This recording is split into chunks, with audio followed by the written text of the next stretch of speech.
Hello friends, নিয়ে চলে এলাম আজকে তোমাদের জন্য একটা ইউনিক পেঁপের রেসিপি। চলো দেখিয়ে নিই। প্রথমে কড়াই বসে কড়াই গরম করে নিলাম।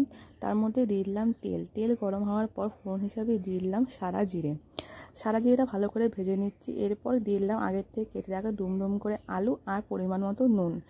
আলুটাকে আমরা ভালো করে লাল করে ভেজে নিচ্ছি।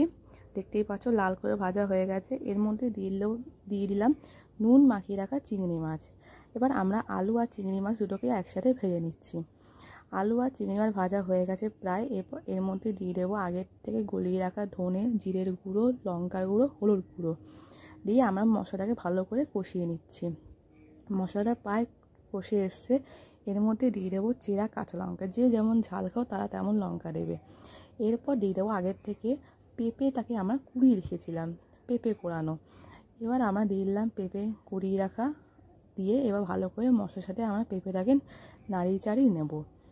এবার দেখতেই পাচ্ছ ভালো করে আমার পেঁপে আর মশলা নাড়ানো চাড়ানো হয়ে গেছে।